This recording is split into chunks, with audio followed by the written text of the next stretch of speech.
Welcome to What a Shout, the second edition since racing's resumption, 2020 Royal Ascot. Not as you know it. This time last year, we're all donning ourselves up in top hats and tails. Here I am in the T-shirt, but it's summer and we're going to enjoy it. It's all about the horses and it's all about the stellar guest panel we have here. Paul Kealy, never been so pleased to see you, Paul. Happy days, back in the studio.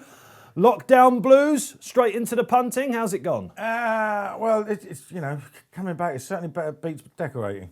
Put it that way. But well documented your decorating.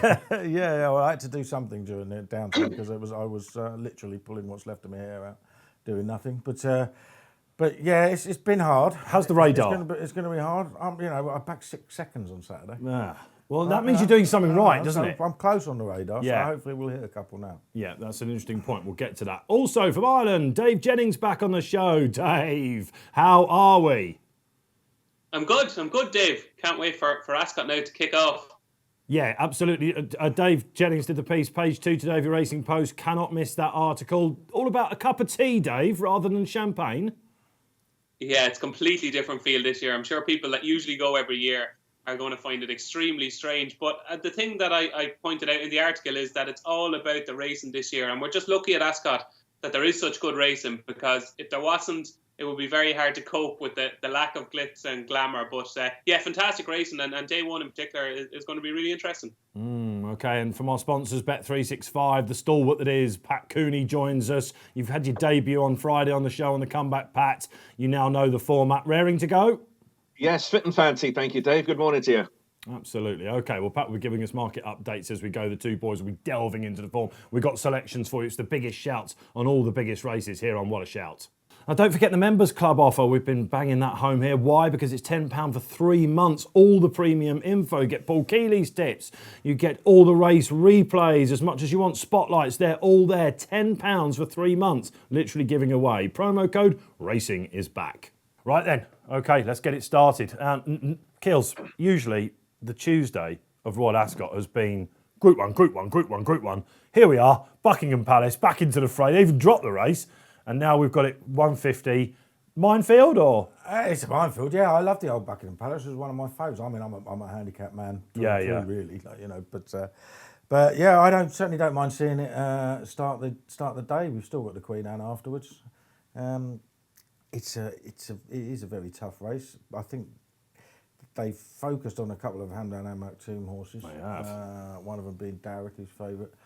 I just think with the extra places on offer, you've got to go for bigger prices. And there's some decent horses in this race. And the one I like the most is Glen Shiel for Archie Watson. He trained his first Royal Ascot winner a couple of seasons ago. He's been to Ascot before, hasn't he, this horse? He has, yes. Yeah. He was fourth in the Balmoral Handicap. Now that's a miles better race than this one. You bear in mind that Escobar runs in the Queen Anne. Lord North was second in the race. He's got 12 to 1 shot for the Prince of Wales now. Yeah. So Glen Shiel's coming there. He's running. He started his career in France running over a mile 2, but he's dropped down. Obviously the Balmoral was a mile, but he ran an absolute cracker on his return. Over 6 furlongs at Newcastle. Finished second to an extremely well handicapped horse called Mubaka, who will be in action later this week as well. And I think going back up to 7, the rain overnight has definitely suited him, because loads of his turf form is with a bit of cut at least. And I thought, when he was 20 to 1, I thought he was a cracking price. What is he now, roughly? I couldn't tell you off the top of my head now. There's a man that can. Pat Cooney, let's go to you then for a market update. Paul was talking about the rain. They expected around about 5 or 6 mil. It turned out to be 10 mil at Ascot last night. Yeah, absolutely. I mean, as for this opening race, I mean, Darrick is favourite, but he's defensively priced because I think with Dettori, you're always paranoid about the multiples and so on. So all of Dettori's mounts are put in at shorter than their actual price should be. So the defence mechanism kicks in. I agree with Keels. You've got to look at the each-way alternatives in this race at the fancy prices.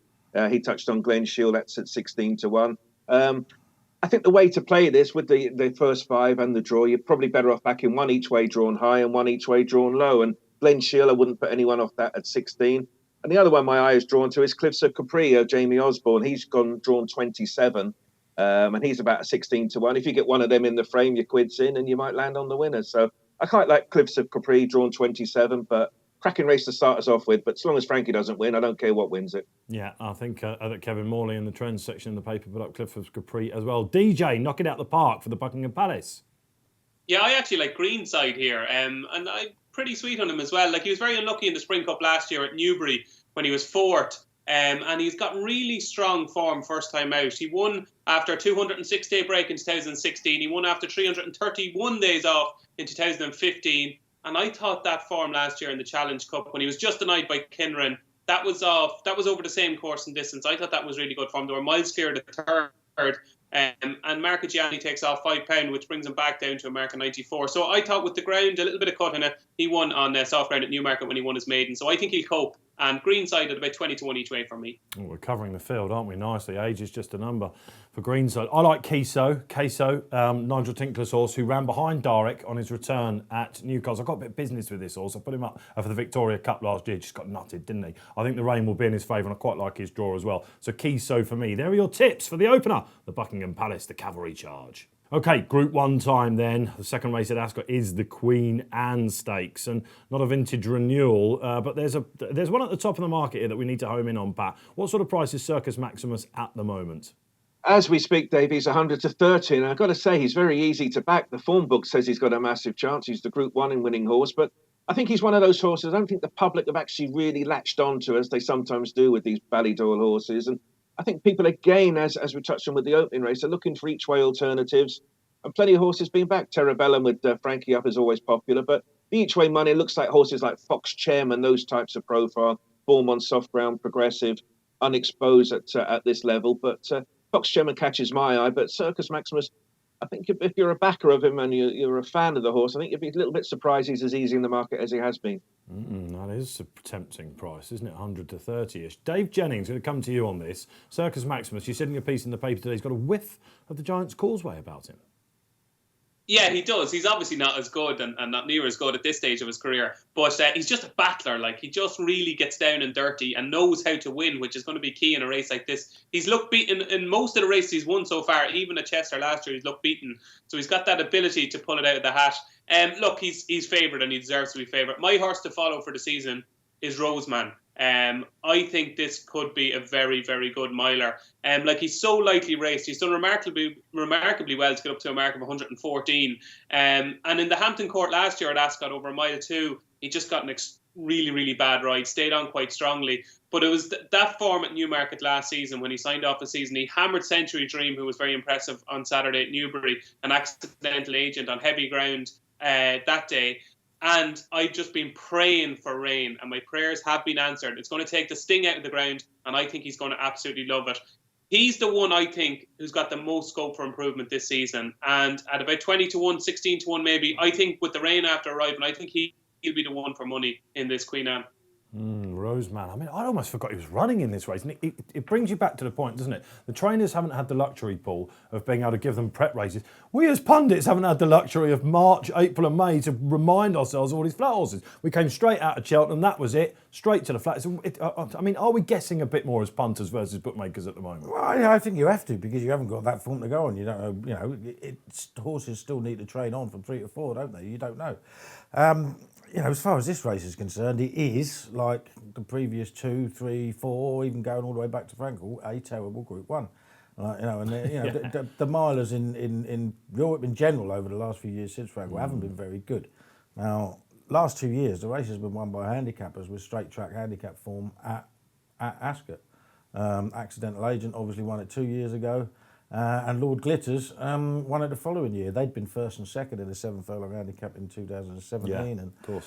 And then first and fourth in the Balmoral. Now, the Balmoral was won by Escobar last year, who fairly trounced Lord North, who was 12-1 for the Prince of Wales. And I think Escobar is 80-1. I think David O'Meara says he sometimes, he's a bit moody. He takes a couple of runs to get himself going, but he's had a run which was badly needed, and he obviously loves Ascot. He's been in the frame in big handicaps, and I don't think he has a massive amount of fun. He's 80-1, I think, with Bet365, and I think that's a cracking each way price. Just as a massive shot, But the other one, you've got to look at and think, well, this is a silly price, and that's Mustachery, who won the Lockinge first time out last season. Yeah. And then beat Lamato on good soft ground at Newmarket. And people thought he might not like the good soft ground. He's 12-1. He's officially the best horse in the race by £3. He'd be giving £12 to Terabellum in a handicap, and she's 7-2. It's just a strange old market. I mean, so I'd go Mustachery and as a massive outsider, Escobar. Yeah, I mean, that suggests it's a tough race, doesn't it? The handicapper up the straight mile, you know, you're going to have to get down and dirty, I think. Because it's so open, you end up with a reasonable sized field, a strong gallop. It's run like a handicap, like, you know, and a lot of group races aren't. You know. But I think that Bless Him's interesting. I've gone for Duke of Hazard. He's out. Bless him. Is he? Because of the ground. Because of the ground. There you go. Okay. Yeah. Early birds catching the worms kills one of them. Duke of Hazard's the one I've gone for. Again, like Dave, with Roseman, I think he's got potential to step up to Group 1 company in what is still a very weak mile division. The likes of Siskin, Pinatubo, Wichita, maybe even Palace Pier, they could step up. But today, it's all about the older milers. Take a chance, the guys say, with something at a price. Right then, time for the fillies to shine. The 225 Ribblesdale Stakes. Topsy-turvy world we live in, Paul. The Ribblesdale Stakes becoming a trial for the Epsom Oaks. Absolutely, yeah. It's a strange one, but we've already got an Oaks trial winner, Miss Yoda, in the field with John Gosden. John Gosden, I mean, it's a good job. The Irish are allowed to come over for the Group 1s, isn't it? Because we could have a 10-runner Oaks and it'll all be trained by John Gosden this year otherwise, wouldn't they? Yeah. You know, he seems to have so many fillies. But the one at the head of the market is Frankly Darling. Now, I'm not saying you should back her at 6-4, but I really, really like her. Yeah, she was a bit of a whoosh I at backed Newcastle, her for the wasn't Oaks. she? I backed her for the Oaks straight after Newcastle. They think a fair bit of the horse that was second in the Stout Stable, apparently. So, Okay. you know, and you know, it was a colt. She absolutely thrashed him 5 lengths. She's potentially a star. She should not be 6-4 in what she's done, though. That's the only thing I can say. But Yeah. I'm just hopeful that she is what she looked like. I think there was a bit of weakness in Miss Yoda, wasn't there? I remember in the Zetland Stakes last year, they weren't over the moon about her on the soft ground. So whereas Frankly Darling got a bit of a knee action. Yeah, I mean, you know, lots of Frankles go through it anyway, don't they? So Yeah. it shouldn't be, you know, you wouldn't have thought that would be a problem at all. Pat Cooney, tell us about the market for this. Is it all about Frankly Darling? Yeah, I think with Frankly Darling, I think we all put her in our notebooks when she won so well at Newcastle, didn't we? I thought then that, you know, she's going to be a filly you just want to keep going with until she gets beaten. I couldn't honestly say she's valued at 6-4, which she is at the moment, but she's got that profile, the sexiness about her, and you can win on the Newcastle weather and be very good. Enable one up there, didn't she?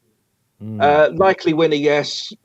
Value, no. That's where I am with this. And I'd look at something like Miss Yoda. I mean, she won a Lingfield Oaks trial. That's normally good currency. She sits there at 6-1. The race is all about what she might be, Frankly Darling, I think, rather than what's in the form book. So I don't know. I'm twixt and tween. If someone said to me, should I back her, I'd probably say not at 6-4. But clearly I'm in the minority. There's loads of people queuing up to back her at the moment. Yeah, of course, last year's winning connections. DJ, Frankly Darling, do you give a damn?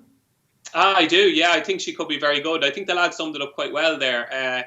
She could be very good, but she's rated 90 and she's 6-4 in a race at Royal Ascot. So she could win, but I'm going to be taking her on. I think the one that's a standing each way value is Passion. Like, we're talking about John Gosden having all these amazing fillies. What about our own Aidan O'Brien, who's got Love and Peaceful and so many others? And Passion in the pecking order isn't too far behind them. I spoke to him a couple of times about Passion. She ran on rattling quick ground at Navan last week and just didn't let herself down. The bit of rain is going to come in nicely for her. She's a sister to Capri, that former Irish Derby winner. So she's going to relish this extra bit of test of stamina. And if you go back to her maiden win at Cork, which is on yielding ground, in second that day, unknown pleasures of Jessica Harrington's, who they hold in high regard. But in fourth was New York Girl, who finished fourth in the Irish 1,000 guineas on Saturday night. So the form looks quite strong. I think the cut in the ground is going to help. She's going to improve for the step up and trip. And 11-2 each way with Bet365. I think that's great value against the favourite. Interesting. A Ballydor raider for Dave Jennings. Then I like Frankly Darling as well, Paul. Maybe it is a price thing, but yeah, I must admit I took the 8 carat as well. So yeah, it's Frankly Darling for me. I think this will be Gosden taking the Ribblesdale. Time for the King Edward then. 3-year-olds, often a back thought on the Derby. Of course, now we've got a trial for the Derby. And the Group 2 at 3 o'clock. It's all about Aidan O'Brien, I suppose, Paul. He had 6 of the original 14 entries. He's down to 2. Are we with Mogul or against Mogul? I think I'm with him. I think he's got the best form. I think he probably wasn't seeing the best effect in the Futurity at Newcastle. Galileo's are not brilliant. Yeah, I agree. On the all-weather, are they? Back on turf, I mean, he's guaranteed to improve for the trip, I think. And we've got Mohican Heights, second favourite, David Simcock now. I think Simcock has had a really slow start. All his horses are needing a run. So I'm struggling to build up much enthusiasm for taking Mogul on, put it that way. Arthur's Kingdom is the other one as well. DJ, are we for or against Mogul? Yeah, I'm for him. Anybody you talked to out of Aidan O'Brien's when you asked them who's their derby horse for the last couple of months, it's been Mogul all along. Now, he was a little bit disappointing last season, in truth. Like, I know he won the Group 2 at Leopardstown on Irish Champions weekend, but I was a bit disappointed with him in the Virgin Futurity behind Kimiko. Now, he mightn't handle the surface. He's a brother to Japan, obviously, who improved for the step-up and trip as well. Like, I think he's going to win. I think this race is extremely straightforward. I think Mogul is going to win, and I think Arthur's Kingdom is going to chase him home. He's not as kind of sexy or flashy as Mogul, and he's not talked about as much, but he's going to handle the conditions, and they do think he's going to be a much better 3-year-old than he was a 2-year-old. So I think Aidan is going to dominate this race. I think Mogul is going to beat Arthur's Kingdom. Okay, so 2 big ticks for Mogul. I'm afraid I'm sticking Mayor in there as well. I thought the sort of 8-9 to 1 for the Derby. Look, we know who wins Derby. It's amazing to think he hasn't got one of the favourites at the minute. I think probably after this race, Mogul will be very short in the betting for the Derby. So Pat Cooney, let's sum this up. Are you dangling a carrot? Well, we're just about 11 or 10 on as we speak at the moment, and prices dictate opinions, really, Dave. I think at odds on, I'd be more inclined to lay him. But there's a real chance he might go to evens. And if he goes to evens, then who knows? He could be the real champion in the race. But I don't know. It should be a straightforward run race, shouldn't it? Papa Power will make the run. In Arthur's Kingdom, I'm sure, will be bowling along as well. So it'll be a good, solid test. I suppose he'll win, but I don't think he's bomb-proof at odds on, put it that way. A bit of evens about Mogul. There we go. Would you be steaming into evens? Not the sort of race I'd steam into evens. I mean, what price would you make him then? Yeah, no, but it's not about that, isn't it? It's about where you're comfortable betting, and it's there's still a lot of other unknowns about him. Like, you know what I mean? If I want to bet an even money shot or shade of odds, you're going to sit it out then? I want a bit stronger, yeah. I'm as a punter, I'm going to sit it out, yeah. I mean, this is no crowds, no fashion segments, punters versus bookmakers. No, my MO is simple. I look for a reason to get a favourite beat, and if I can't, I'm more often not sit it out. One of the first shorties then, Mogul, 3 big ticks. Time then for the My Racing Double. Each weekly slot we give the boys at myracing.com. Go and check it out for expert advice, tips and analysis. And they've gone for Circus Maximus and Mogul. So a Ballydoyle double for the boys at My Racing. All the best. Another big race preview here. We're whittling through the opening day of Royal Ascot 2020, and it's time for the 3:35, the King's Stand. The Marmite Horse of the Week, Batash? Yeah, I mean, I don't know why. I mean, there's people saying that he can't act at Ascot. He's been second in this race twice to Blue Point. It was very much an Ascot horse. And come on, guys, let's face it. 10 to 11 Mogul, 5 to 6 Batash. Batash's form in finishing second in these King Stands makes him at least a 3 on shot. His best form makes him a 6 on shot. And you can get 5 to 6. Yeah. He'll win. This is a small field. There's no crowd at Ascot. No reason whatsoever for him to get buzzed up. And he will just dominate, and he'll win easily. Yeah. You're 5 to 6. I'm getting involved, and I very rarely bet odds on. There we go, and that's what the punters out there want to hear. They love it when Paul and Tom and DJ put up a shorty. DJ, are we weighing in? Oh, absolutely. I echo everything Paul said there. I think with Batash, on his day, he's the best sprinter I've seen. I thought last year in the Nuntarp was absolutely exceptional.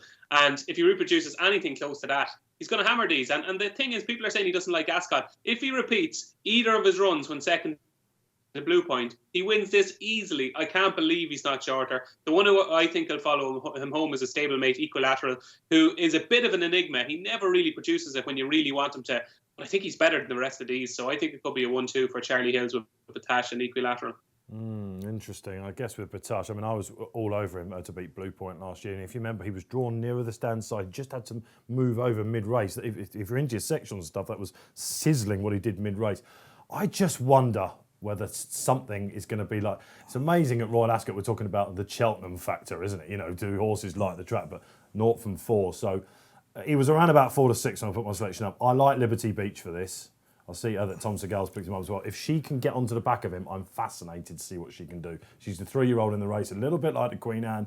I'm looking for something that I'd rather step up. Equilateral, I've done some serious stuff on the horse. I think everyone has, haven't they? When it falls into play, he'll put egg on faces of everyone. But I'm looking away from Batage. No, you're wrong. Sorry, mate. You're just wrong. I'm wrong. So you're just wrong. He'll win. Pat Cooney, price? Yeah, 5 to 6 as we speak at the moment, and I'm actually in his camp, really. I mean, what's not to love about him? You know, he's odds on. You need to be ticking as many boxes as you can.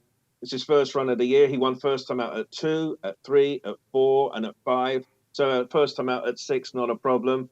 He's got £10 in hand on official ratings.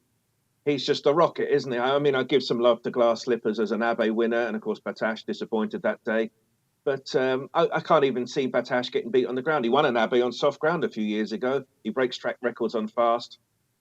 Of all the shorties, he looks to be the one that's got the most solid profile. I'm expecting him to win, and as Keels would intimate, that he'll probably win well. No crowd then to get you worked up, Batage. It's over to you. 4:10 then, we're whizzling through the card, and it comes to the fillies again. The Duke of Cambridge Stakes, a Group 2. This looks got a bit of a wide open look to it, I think, to my eye. So, Pat Cooney, give us a market update. Well, at the moment, Jubiloso is a solid 5 to 2 shout. Nassif of Mr. Gosden 7 to 2. And the real mover at the moment is Queen Power, also Sir Michael Stout. So he's well represented. And of course, the Stout team are going well enough. But Jubiloso, I suppose she was unlucky when she ran at Glorious Goodwood. She disappointed after that. She's always had a big reputation. So I think she's found her level in the market now. There was moves for her this morning to go to 9 to 4. But I think she'll be easy enough in the market. There's other alternatives in the race. Wasmere with Frankie aboard has got form on soft ground. That's going to be popular at 15 to 2. But as of now, Queen Power is the one that's more solid at her price than the others. Queen Power then, Stout with 2. Jubiloso, I guess 5 to 2 on that coronation run. That was ugly at Glorious Goodwood, as Pat alluded to, wasn't it? Is she going to be one of those though? I don't know. You like Queen Power, don't you? Yeah, she could be. I mean, I think Queen Power's probably a bit more straightforward. I mean, she wasn't quite at her best at Newmarket, I don't think, because she was a bit keen early and she was off the back. But let's see. I mean, it's the change of gear she go to get on the heels of Terabellum.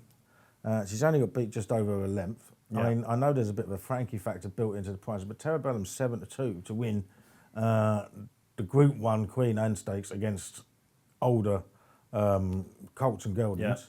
Yeah. And at the start of this morning, Queen Power was around 7 to 1 to win a Grade 2 against her own sex. Yeah. Like, you know what I mean? It didn't make sense. And I still think the 4 to 192 is fair value. I definitely think she's the one to beat. And the drop back to a mile would definitely suit because she races keenly.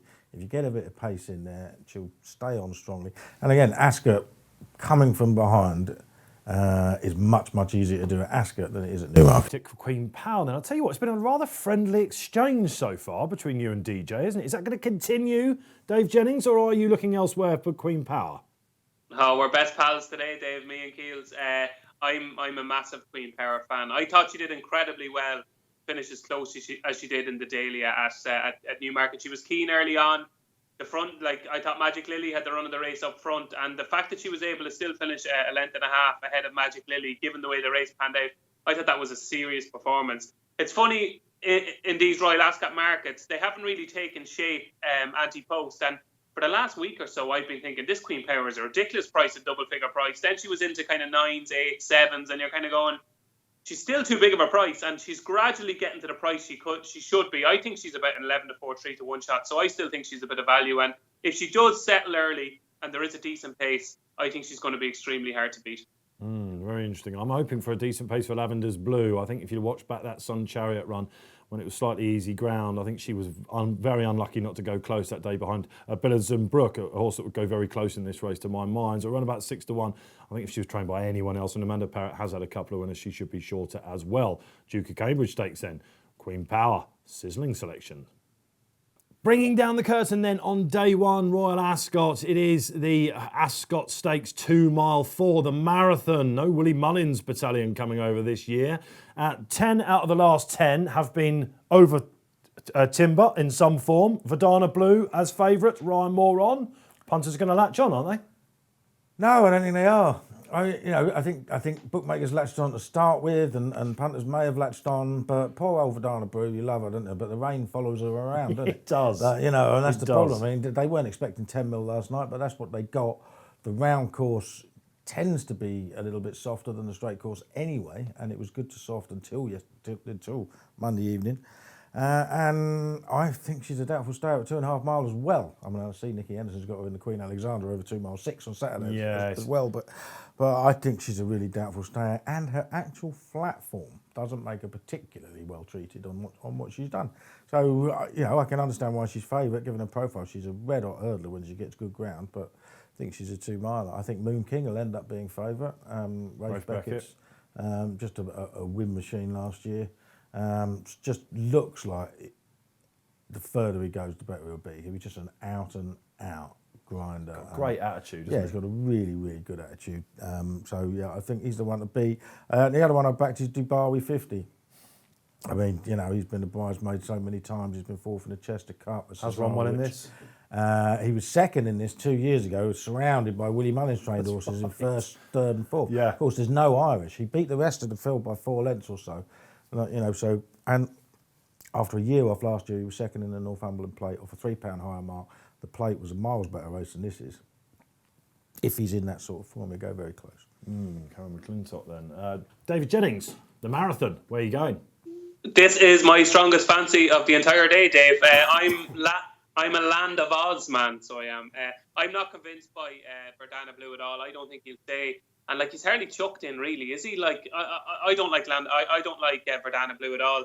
I just think with Land of Oz, if you go back to his form when he was third to Hamish and first in line at York in August, those horses are rated £12 and £16 higher than they were at the time.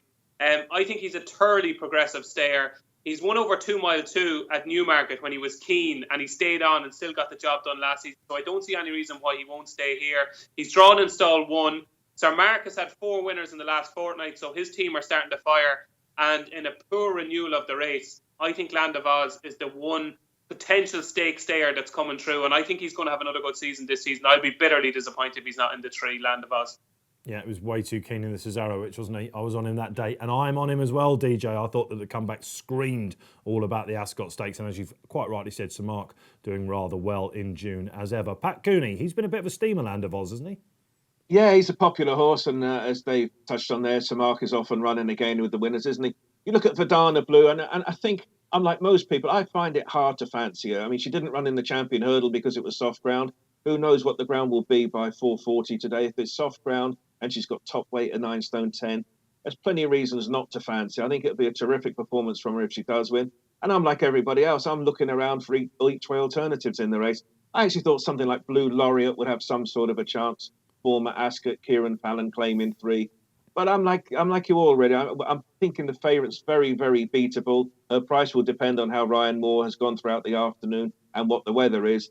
But I'm just lukewarm about her chances. I think something like Blue Laureate, back a few each way in the race at fancy prices would be my advice. Spreading your bets around. Remember, it's a marathon, not a sprint. Right then, well, that's all the big races looked at here on What a Shout. We love the big shouts, the big calls. I'm going to start off. We've got one big shout for the week. I'm going to implore to the jockeys, if you're watching out there, do celebrate. Occasionally in France, some of the classics there, the jockeys have just gone past the line. Look, there's no one there, but people at home are still screaming at the telly. You're going to watch us in the studio throughout the afternoon going mental. Look, we need the jockeys to rev it up. So if you win a race, celebrate like it's your first winner. Yeah, why not? Why not? I'm going to hope a few jockeys are going to be riding horses and celebrating that didn't run in the 1,000 or 2,000 guineas in either Britain or Ireland, because I think both the Coronation Stakes and the St James's Palace Stakes will be won by horses who didn't run in any of the guineas. Palace Pier, I think, is an absolute superstar. Yeah, I just love the way he finished through Newcastle. I think he will turn over Pinatubo, who isn't going to get any better anymore, and Wichita. And when I look at the Coronation Stakes, I mean, Peaceful is favourite, but if you take on board that Albigna didn't run her race, didn't run to her 2-year-old form, that Irish 1,000 guineas was a bang average Group 2 at best. Right, the form is just not very good at all. I'm going to take a flyer on Roger Farian's Forat, who absolutely bolted up at Chelmsford. Yes, it's a Mickey Mouse race on the all-weather, a novice. She was given £7 to the rest. She bolted up by 7 or so lengths. She's a sister of Ben Battle. She looks like she's got a hell of a lot of visibility, and I will take a chance on her. I think there's only one good filly we've seen so far. That's Love. She's going to the Oaks. Palace Pier, I'll have him too, Paul. DJ, a big shout for the week. Yeah, I'm just delighted to hear and see that ITV are going to be actually at Ascot. I know I did a column on it on Saturday. I thought it was incredible to think that they were doing the show from home. Yes, only essential people are supposed to be at race courses. But you look in Ireland where the same rules, the same regulations are in place. RTE had their best team on duty. Ruby Walsh and Jane Mangan were on duty for RTE at the weekend at the Curragh. I thought ITV should have been at Newmarket. I thought the BHA and the PGA, I thought they should have made an exception for ITV, and they should have been at Newmarket, because this is an opportunity where the sporting eyes are on racing when they're never on racing. This is when ITV are going into sitting rooms that they've never been before. We have to grasp that opportunity, and I'm just delighted to see that the cameras and the people are going to be at Ascot this week from ITV. Slick production indeed it'll be. Pat Cooney, complete the 4-timer. Well, I'm just delighted to have Royal Ascot on, in all honesty. But the one thing I have at the back of my mind, I just hope that the meeting isn't marred by careless interference, different levels of bans. We saw Will Buick, Oisin Murphy, Shamie Heffernan, all similarly guilty over the weekend, but with different types of bans. I just hope that doesn't overtake the racing as the front page story of the week. Well, we don't want whip bans, especially, do we? We definitely don't want whip bans. OK, there are your big shouts for Royal Ascot. Well, there we are then. That's the opening show of What a Shout, coming to you each morning from Royal Ascot for all the best features. As it happens, we can react in real time. Well, thanks to Paul Kealy. You'll be back in the studio this week. We'll be back Thursday, Friday, Saturday. Happy days. Dave Jennings, great to have you back on the show, my man. Good to see you. And Pat Cooney, as ever, will be joining us. Pat, enjoy the day.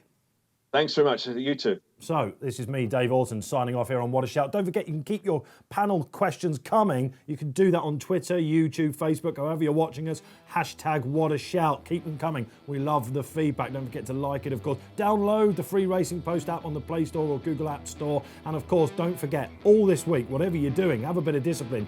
Gamble responsibly.